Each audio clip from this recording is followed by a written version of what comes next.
नमस्कार, learning warning में आपका स्वागत है। दोस्तों, डीप सीक आपने नाम तो सुन लिया होगा अभी तक।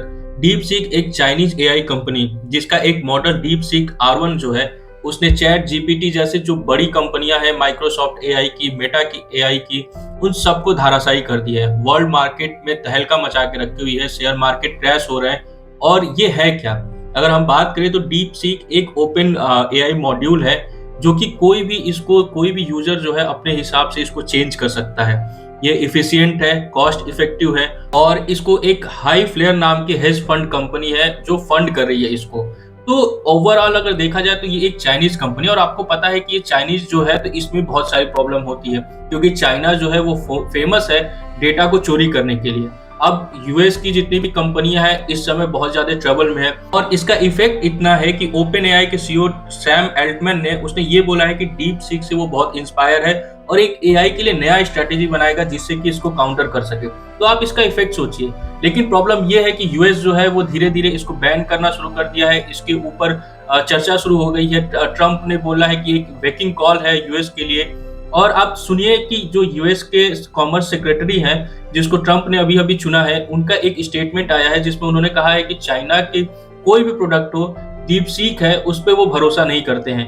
आप आगे वीडियो में देखिए कि वो इसके बारे में क्या कह रहे हैं। I do not believe that DeepSeek was done all above board. That's nonsense. Okay? They stole things, they broke in, they've taken our IP. It's got to end, and I'm going to be rigorous in our pursuit of restrictions and enforcing those restrictions to keep us in the lead because we must stay in the lead. दोस्तों, आपने सुना होगा कि अंत में उन्होंने क्या बोला है। उन्होंने बोला है कि we must stay in a lead.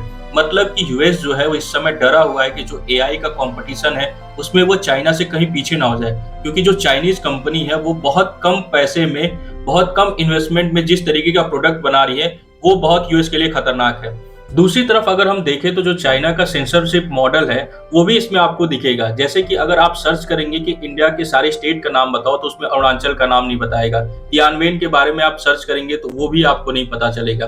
तो चाइना जो है वो अपना सेंसरशिप, जो उनके से रिलेटेड चीजें हैं उनको वो बहुत अच्छी तरीके से छिपा रहा है और जो दुनिया भर का डेटा है उसको वो चुराने की कोशिश कर रहा है। अब इसका इफेक्ट ये होगा कि जो बाकी कंट्रीज हैं वो इसके ऊपर थोड़े से सस्पिशियस हो जाएंगे और इसके ऊपर जांच बैठाने लगेंगे, रिसर्च करने लगेंगे, इनकी कमियां ढूंढने लगेंगे और इसका इम्पैक्ट आपको धीरे धीरे दिखने लगेगा। जैसे कि इस समय बहुत सारी कंट्रीज हैं जो कि इस पे बैन लगा रही हैं। अगर हम एग्जांपल के लिए ले तो इस समय यूएस का जो नासा है उसने इस पे बैन लगा दिया है। जो इनके एम्प्लॉई हैं उस पे बैन लगा दिया है कि आप इसको यूज नहीं कर सकते।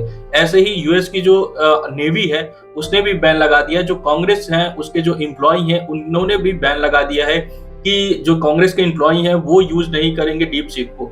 इसका रीजन क्या है? इसका रीजन ये है कि कोई भी कंट्री जो है वो चाइना के ऊपर ट्रस्ट नहीं करती है। इवन जो साउथ कोरिया है उसने भी बैन लगाया है। तो आप देखेंगे कि धीरे धीरे जो भी एंटी चाइना, जो चाइना से परेशान रहती हैं कंट्री, जो चाइना को जानती हैं कि वो किस तरीके से यूज करता है डेटा को, किस तरीके से बुली करता है साउथ चाइना ईस्ट के अंदर जो बाकी छोटे कंट्रीज हैं, तो वो धीरे धीरे इसको इन्वेस्टिगेट करेंगे, इसके ऊपर बैन लगाएंगे और जो डीप सीक का एक गुब्बारा उठा है, एक शोर मचा है, धीरे धीरे चला जाएगा। तो जो कंट्रीज सस्पिशियस है डीप सीक को लेके, इसका रीजन भी एक है कि जो चाइनीज कंपनी है वो फेमस है डेटा चोरी करने के लिए, पेटेंट चोरी करने के लिए, टेक्नोलॉजी चोरी करने के लिए।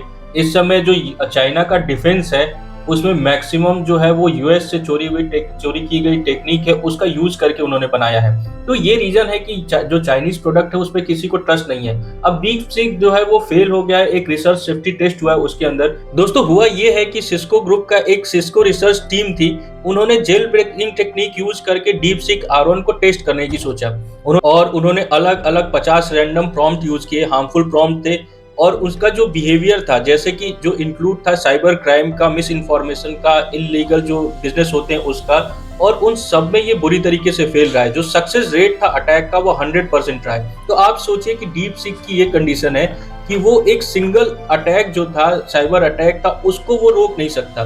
तो आप देखिए कि ये सस्ता तो है और दावा जो चाइनीज कंपनी कर रही है कि वो बहुत इफेक्टिव है, लेकिन असलियत ये है कि ये एक सिंगल जो थ्रेड है उसको वो रोक नहीं सकता। लेकिन अब आप इंडियंस जो हैं उनके बारे में सोचिए कि इंडिया लीड कर रहा है वर्ल्ड में जो डीप सीक एआई का ऐप है उसको डाउनलोड करने में। तो हमारी ये कंडीशन है कि कोई भी प्रोडक्ट आता है, हाइप क्रिएट होता है और हम उसको डाउनलोड कर लेते हैं बिना जाने समझे। और होगा ये कि जो हमारा डेटा है, जो इंडियंस का डेटा है, वो पूरा चाइनीज डेटा बैंक में जाके स्टोर होगा, तो वो उसका यूज कर सकते हैं।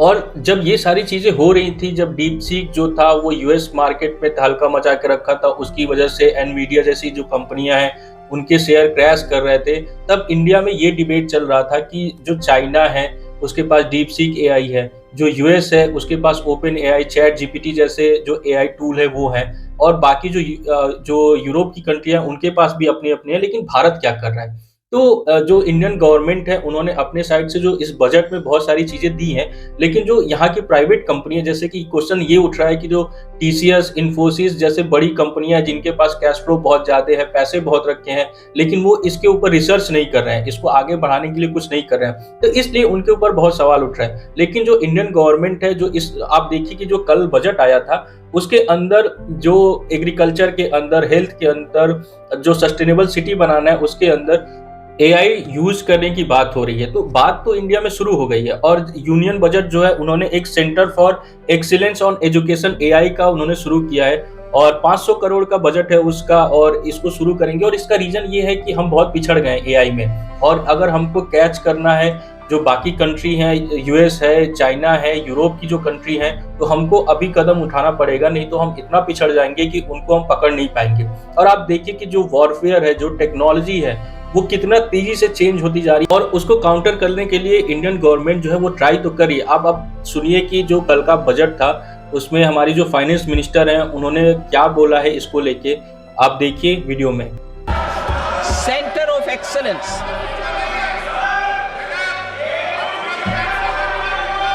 Center of Excellence in AI for Education.